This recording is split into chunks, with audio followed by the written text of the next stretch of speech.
Mzigo unaanza katika hali ya taharuki kubwa. Watu wanapiga kelele wakimuita Yesu kwa sauti ya juu. Gina ameanguka ghafla. Mama yake anapaza sauti akiomba funguo, watu wanahangaika kumuinua wakisema atakuwa sawa. Tukio hili linaweka wazi mapema kabisa kuwa Gina ana hali ya kiafya inayomfanya aanguke na kupoteza fahamu. Baada ya hali kutulia, tunaona upande mwingine wa maisha yake. Donald anakuja nyumbani kwao akiwa na maua. Anaonekana kuwa mtu anayempenda Gina kwa dhati. Lakini mambo yanaharibika haraka.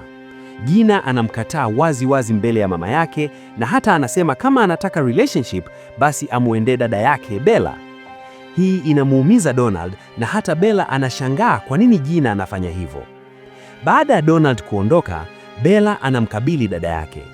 Hapo ndipo ukweli unaanza kufunguka. Gina anakiri kuwa anaogopa kuingia kwenye relationship kwa sababu ya hali yake. Anasema wazi kwamba kama mwanaume atagundua condition yake, atakimbia kama wanaume wengine waliopita. Bella anamwambia Donald ni tofauti, lakini Gina anakataa kusikiliza. Gina alikuwa kwenye mahusiano na mwanaume aitwaye Mike. Wanaonekana wakiwa sehemu ya kifahari, wakinywa waini na kuzungumza kwa mapenzi. Mike anampenda sana Gina. Anamwambia wazi kuwa yeye ni kila kitu kwake. Halafu ghafla anapiga goti na kumvisha pete, anamuomba amuoe. Gina anashangaa, anashtuka, lakini kabla mambo hayajamalizika vizuri, hali yake ya kiafya inajitokeza tena. Anaanguka. Mike anachanganyikiwa kabisa. Tunaona wazi kuwa tukio hilo linamvunja moyo Gina kwa sababu linaashiria ukweli wake umeonekana. Baada ya hapo, tunaona Gina akiwa nyumbani analia na mama yake. Anasema kwa uchungu, kama ungekuwa wewe, ungerudi? Anamaanisha kama mwanaume angeona hali yake, je, angerudi? Mama yake anajaribu kumfariji akisema Mike alishtuka tu na anahitaji muda. Lakini Gina anasema ukweli mchungu. Hakuna mwanaume atakayependa mtu kama yeye. Tukio lingine kubwa linatokea kwenye birthday yake. Familia na watu wanaimba happy birthday. Kila mtu ana furaha. Lakini ghafla Gina anaanguka mbele ya wote. Furaha inageuka mshtuko. Mama lake na wengine wanapaza sauti tena, wakisema atakuwa sawa. Baada ya hapo, tunaona maisha ya kila siku nyumbani.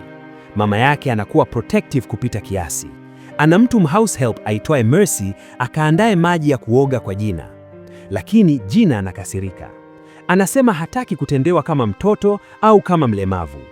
Anasisitiza kuwa anaweza kufanya mambo mwenyewe, kuoga, kupika na kufanya kazi. Hili linaonyesha vita ndani alionayo. Si tu mapenzi, bali heshima yake na kujitegemea kwake. Kuna mazungumzo ya kugusa kati yake na mama yake. Gina anasema hataki msaada wa kupita kiasi. Mama yake anakubali kupunguza, lakini anaweka wazi kuwa wanataka tu kumsaidia. Wote wawili wanaonyesha upendo mkubwa. Baadaye, Gina anasisitiza kwenda sokoni mwenyewe kununua vitu.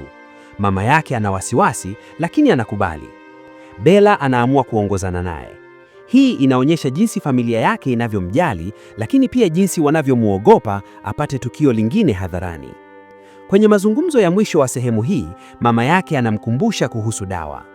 Hili linathibitisha kuwa hali yake inahitaji uangalizi wa mara kwa mara. Baada ya mazungumzo mazito kati ya Gina na mama yake kuhusu kujitegemea, hali ndani ya nyumba inaonekana kutulia kwa muda.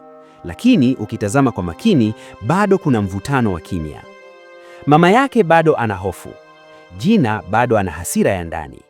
Asubuhi inayofuata, tunaona maisha ya kawaida ya familia. Kuna mazungumzo mepesi mezani. Bella anamkumbusha mama yake kuhusu pesa aliyoahidiwa. Hii inaonyesha kuwa licha ya hali ya Gina, familia yao bado inaishi maisha ya kawaida yenye vicheko na utani mdogo. Lakini kila mazungumzo yanapofika kwa Gina, tahadhari inarudi. Mama yake anataja mahitaji ya nyumbani na kumtuma house help aangalie vitu vya chakula. Lakini Gina anakataa msaada huo. Anasisitiza kuwa anaweza kwenda sokoni mwenyewe. Hapa tunaona mabadiliko muhimu. Gina hataki tena kufungiwa ndani kwa sababu ya hali yake. Anataka kurudi kwenye jamii. Anataka kuonekana kama mtu wa kawaida. Mama yake anasita. Anauliza mara mbili kama ana uhakika. Hii inaonyesha wazi kuwa matukio ya zamani yamewahi kuwatisha sana. Hatimaye wanakubaliana Bella aende naye. Kabla hawajaondoka, mama yake anamkumbusha kuhusu dawa. Hope you've taken your drugs. Hili ni jambo muhimu sana. Linathibitisha kuwa hali yake si tukio la bahati mbaya, ni kitu kinachohitaji ufuatiliaji wa mara kwa mara. Gina anajibu kwa kujiamini kuwa yuko sawa. Lakini swali linabaki. Je, kweli yuko sawa? Kwenye sehemu nyingine ya mazungumzo ndani ya nyumba, tunaona jinsi househelp Mercy anavyoongea kwa lafudhi ya mtaani, na kuna utani mdogo unaoonyesha kuwa hii familia si ya huzuni tu, bado kuna ucheshi ndani yake. Hivyo hivyo, nyuma ya vicheko hivyo, bado kuna kiwili cha hofu. Kitu kingine muhimu kinachoonekana kwenye mazungumzo ni jinsi Gina anavyochukia kuonekana dhaifu. Anasema wazi, anaweza kupika, anaweza kusafisha, anaweza kuandaa maji ya kuoga mwenyewe. Anasisitiza kuwa hataki msaada wa lazima. Hili linaonyesha mapambano makubwa ndani. Si tu ugonjwa unaomsumbua, bali jinsi jamii inavyoweza kumuona tofauti. Wakati huo huo, kumbuka kwamba Donald bado hajafungwa kabisa kwenye hadithi. Kwenye sehemu za mwanzo, baada ya kukataliwa, alionekana bado anataka kujaribu kuongea na Bella ili amsaidie kumshawishi Gina. Hii inaonyesha kuwa bado hajakata tamaa. Tofauti na Mike ambaye alionekana kushtuka na kupotea, Donald anaonekana kuwa mtu mwenye uvumilivu zaidi. Gina anajibu kwa sauti ya kawaida tu, kama mtu anayetaka kufunga mazungumzo haraka. Anaonekana hataki tena kila jambo lihusishwe na hali yake ya kiafya. Kila ukumbusho wa dawa ni kama kumkumbusha kuwa yeye si wa kawaida kama wengine. Lakini ukweli ni kwamba familia yake bado inaishi kwenye hofu ya tukio lingine kutokea ghafla. Baada ya hilo, maandalizi ya kwenda sokoni yanaendelea. Gina anasisitiza kuwa ataenda mwenyewe. Mama yake bado ana mashaka, lakini anakubali Bella aende naye. Hii inaonyesha kuwa bado hawamwamini kabisa kuwa anaweza kuwa peke yake hadharani.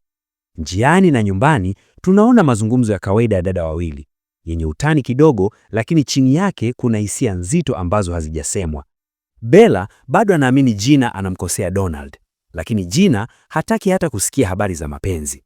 Kwa sababu kwake mapenzi yana maana moja tu: kuanza vizuri, halafu kuishia kwenye maumivu. Baada ya mama yake kumuuliza kama amekunywa dawa, tunaona jambo muhimu sana. Maisha ya Gina yanazunguka kwenye tahadhari ya kila siku. Dawa si hiari, ni lazima. Hii inathibitisha kuwa hali yake ni ya kudumu, si tukio la bahati mbaya. Lakini kila ukumbusho wa dawa ni kama kumkumbusha yeye mwenyewe kuwa tofauti. Gina anajibu kwa kifupi, akionyesha hataki mazungumzo yaendelee juu ya hilo. Anaonekana amechoka kuzungumziwa kama mgonjwa kila dakika.